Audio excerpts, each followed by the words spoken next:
Brandon in Phoenix, how are you? Yeah, hey Matt, how are you? It says here, can I mention what the call screener note was?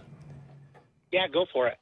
Brandon wants to present evidence of God and guarantees this will be the best show ever if his call is taken this time.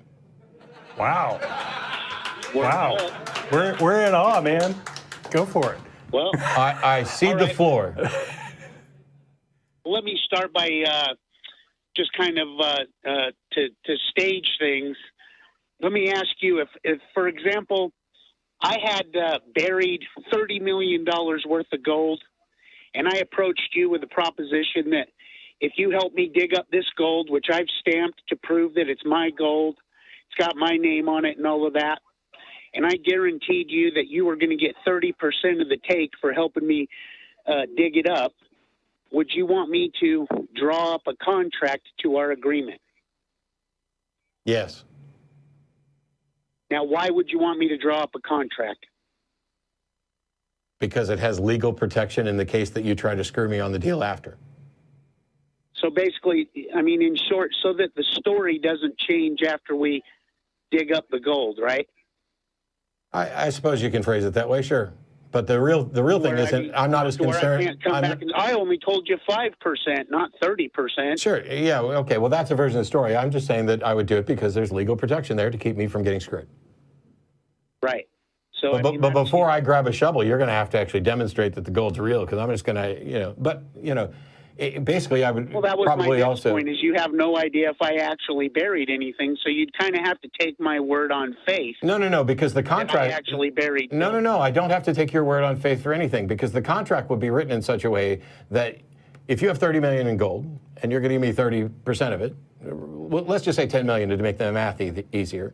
You got $30 million in gold, and if I help you dig it up, I'm going to get $10 million in gold. What's going to happen is you're going to guarantee me payment of $10 million for digging X amount, because I'm not just going to keep digging holes with you forever. There's going to be a description of what the actual job is and what the payment's going to be, and an agreement. It doesn't matter then whether or not you actually have gold, because I'm either getting my money or I'm going to take everything you've got, suing you afterwards for breach of contract. And now I don't have to believe your story. You're a smart business guy, and I mean, I would like to state that, intellectually, I think you absolutely dwarf me. If you and I that doesn't matter. I mean, you would absolutely have a higher IQ than I do. So, but I don't care about IQ. The one thing I've got on my side is actual wisdom, being in the truth. And see, I would say that wisdom. Conversation. I would say that wisdom is exactly the sort of thing that would make you design the sort of contract that I'm doing, because wisdom is about lessons learned and having an understanding of reality. That would be wisdom. IQ doesn't matter. You could have 80 points lower IQ than me, but if you've learned the lesson about how to not get screwed, you can still write the same contract. So I would say that is wisdom. Right. Wouldn't you say it's a wise contract? Contract is simply that, we put things in writing so that the words can't change. So that's, kind of why, the Old Testament and the New Testament is also referred to as the Old Covenant and the New Covenant. Yeah, it's curious. Kind of it's curious that why. Go ahead. The God that I'm trying to prove, why he put everything in writing is so that the story can't change. How do you know God put everything in writing? And why did he need to amend it? Well, as far as, the purpose of amending it is, ultimately in the Old Testament, he told the Jews that I bring you a curse this day, that the law is a curse to them. So, and this is also why Jesus said salvation comes through the Jews. He's going to use these people who, went with Moses out of Egypt. Can we stop preaching and move to the proof of God? We complete. So first of all, you're supposed to be presenting proof of God, and second of all, this notion of we write things down so that it can't change. That's separate. But well, I'm gonna come back. I'm gonna circle back around to that. So, but I guarantee you're going to do a lot of circling, because it's already you're beginning with essentially a circular argument that we need to rely on the Bible because it is the words that were written down so it couldn't change. And yet the issue is, how do you know that anything in the Bible is true and accurate with respect to what you're going to claim about God? Well, let me start here. As far as over 75% of all scholars and historians can agree that Jesus of Nazareth was a real person. Well, okay, so first of all, 93% of all statistics are pulled right out of somebody's ass at the time that they need to use them. But the percentage the percentage of people who believe that Jesus was real is irrelevant to whether or not he was real. And even if everybody believed that Jesus was a real person, that doesn't mean that we have evidence that he was divine or God. I believe there were lots of real people. But I agree. I mean, as far as that's not proof yet. That So everything you said is irrelevant to the point of demonstrating that God exists. That's my point. Okay. Well, I mean, and we do know that he was crucified. Well, we know that the Bible claims that he was crucified. It's not like we have any evidence of a crucifixion outside of the Bible. Well, we don't even have any evidence. Modern scholars all agree. Brandon. Oh my God. No, we don't. No, we don't. And modern scholars don't actually agree on that. What they agree is there are stories about this. The truth is we have no contemporary accounts of any event from Jesus' life at all, which is why there are some people who think this is entirely a myth. I'm not making that argument. But if you're just going to come on here and say, oh, 75% of scholars agreed that he was a person, and most modern scholars agree that he was crucified, none of that matters. Because let me just concede for the sake of this argument, Brandon, let's just assume I believe Jesus existed and was crucified. Okay. I don't actually believe that's the case. Your debate that you did between Bart Ehrman and Bob Price. So, I mean, I wasn't involved in that. I mean, they had the debate. I'm saying for the purposes of this discussion right here, let's just pretend that I believe that Jesus existed and that he was crucified. Neither of those things, neither of those have any relevance, any bearing on whether or not there's a God. Well, I mean, but he claimed that he was God, and that's why he was crucified. Okay. I agree. Brandon, were there other people who were killed for heresy? Were there other people who went around claiming they were God? Okay, so were those people God? No. Okay, so doesn't that mean this is irrelevant, that somebody claimed they were God and were killed for it? Well, I mean, I'm getting to that because, see, I mean, God did something very... You've got to get to it a lot better than just starting... You've got to get to this a lot better than just starting with a parade of things that are irrelevant. What is the proof, the evidence that God exists? That he did, the proof that he provided us to prove his claim that he was God is, number one, prophecy in the Bible. And then number two is the fact that, I mean, the works that he did, the miracles that he did that convinced all of these other people that, I mean, this is, not a normal person can't do these things. A normal person I agree. Just I agree. Now, please demonstrate that he actually did any of the things that are reported. Well, I mean, if you, I'm just going to give you the elevator version. Why don't you give us the best one? Why don't you give us evidence? Because it says here that you're going to present evidence, and you presented nothing but claims. So present evidence. Do you even know what evidence is? Yeah, let me get there. As far as, we do know scholars all agree that the book of Daniel was written between 603 and 606 BC. That's when that book was written. And in this, it was given the prophecy that the Messiah, Jesus, was going to come and enter into the streets of Jerusalem. That's false. In exactly 483 years. Brandon, that's false. It doesn't say Jesus in Daniel. Well, it says the Messiah. Okay, but you said the Messiah, Jesus. You are dishonestly injecting Jesus into a potential prophecy here because you've already concluded that he does this. But if a book says our future Messiah will do this, does that mean that later on, if somebody does that they are in fact the Messiah? Well, I mean, it's pretty accurate as far. No, that's not what I'm asking. Book of Daniel. I'm not asking. So here's a statement. Somebody makes a statement about a future event. If later on that future event comes true, what does that tell us about the prophecy? That the prophet was absolutely true in what he was saying. It tells us that they said something which came true. But does that mean that the prophet actually predicted this? Did they knowingly set up a scenario that they knew was going to happen? Well, I mean, in the book of Daniel, the angel Gabriel came to Daniel and said, in 483 years, the Messiah is going to walk through the gates of Jerusalem and will be recognized as the Messiah.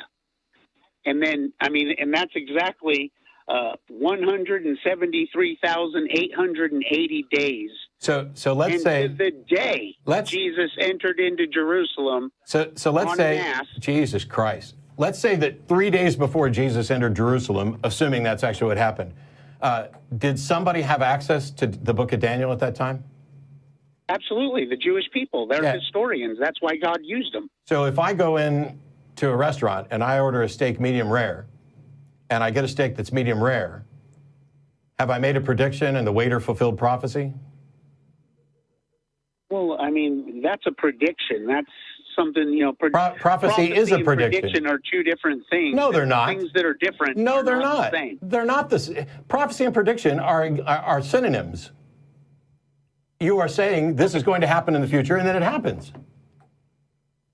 Absolutely. We're talking many, many years in the future, though. What difference does that make? The person that made the prediction died before the thing ever. I'll tell you exactly what difference it makes. It means that there were 683 years for people to actively work towards that goal, knowing it was going to happen. If I say 1 year from today, somebody is going to give birth to a child, and they are going to name it Matt is Awesome.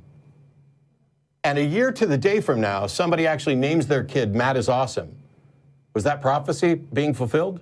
Or was that somebody saying, hey... The prophecy said that he would be called Emmanuel. They gave him the prophecy gave him Jesus a different not name. Jesus, right? Not Jesus. In the New Testament, he's not referred to as Emmanuel. The meaning of Emmanuel is God with us, to another way to prove that Jesus is God as he claimed. So that's what he said. Jesus that's why Christ. They killed him. We have a number of big problems here. One is that you believe everything in the Bible. Well, let me just say this. As far as I believe that the King James Bible is the only real Bible that fulfilled the prophecy given in Psalms 12. And I'm assuming you're talking about these. I'm assuming in the trash. I'm assuming you're talking about the 1611 AV version only, right? Correct. The standard authorized Cambridge edition Bible. Well, that's the standard authorized Cambridge edition. May not be the exact same thing as the 1611 authorized version, is it?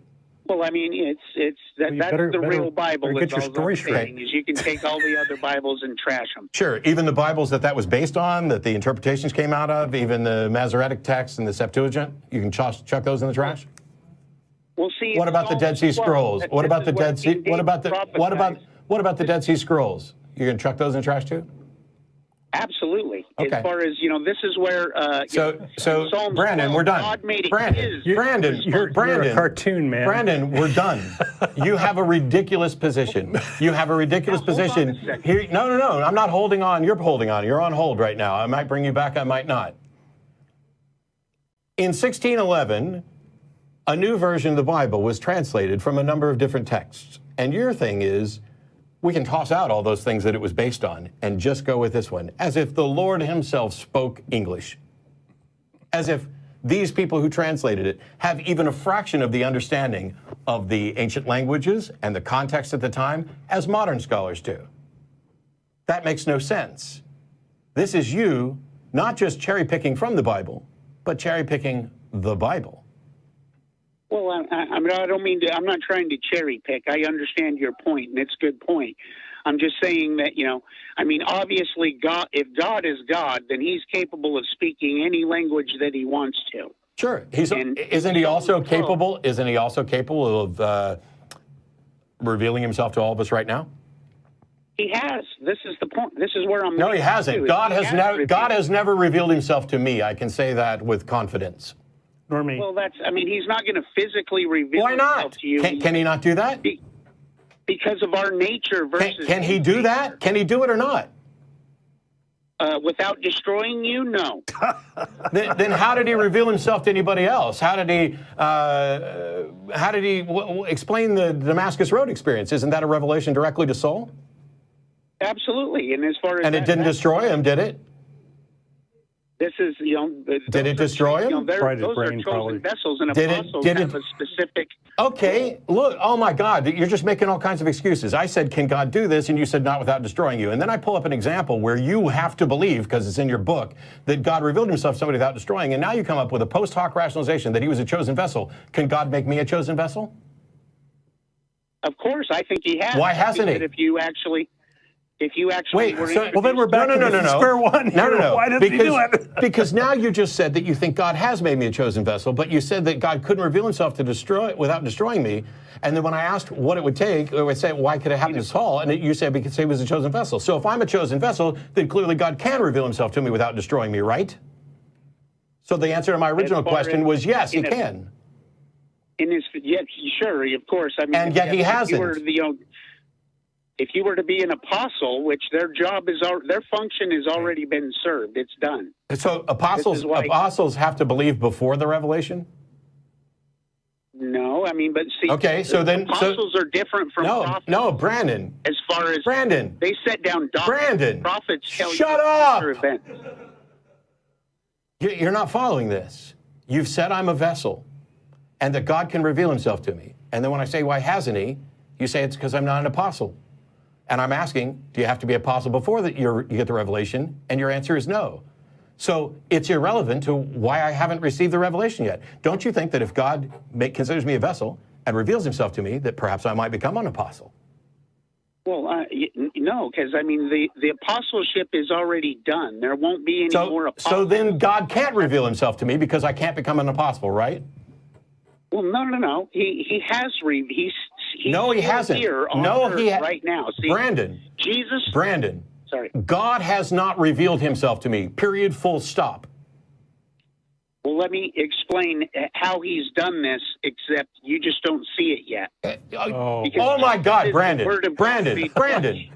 How can it be possible that something has been revealed to you and yet you don't see it?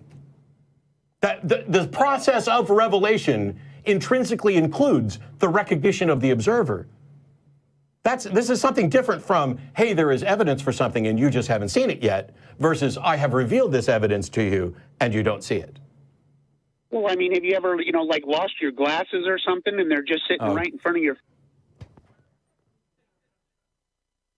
Goodbye. I'm constantly disappointed about these folks that say, hey, I've got proof of God, and they come on and nothing. Have you lost your glasses? Yep. And you know what found them? Looking for the glasses. When it was revealed to me what their location was, by my eyes and my searching, not by some external spirit, I found my glasses. This sort of nonsensical, simplistic, hey, I lost my glasses, I prayed for help, and then I found my glasses. Okay, what did the prayer have to do with it? Yeah. Nothing. Well, didn't Jesus prophesy that he'd be returning within a generation? Not necessarily, he didn't put a time frame on it, but he said there are some standing here who will not taste of death until all these things have come to pass, which can be interpreted that way, and it can be interpreted another way. I'm pretty sure there's a quote where he says, within a generation. There are things about that within this generation, but it's all subject to interpretation. It's a big mess. It's a big mess. But at the end of the day, this notion of prophecy, I've already done a video on prophecy. We've already talked about it over and over again. The fact that the book of Daniel says something that you look at events later and interpret them as if they fit that. I tell you what, instead of calling the atheist experience, go call the Jewish experience and explain to them why they're wrong to not recognize Jesus as the predicted Messiah. Because they believe in the prophecy, I don't. And you think the prophecy's been fulfilled, and they don't. So when the two of you sort out what's the actual truth about prophecy, then call back. And when you can get atheists and Jews to say, yes, we agree this is prophecy and it was fulfilled, but we still don't believe in Jesus. Whatever.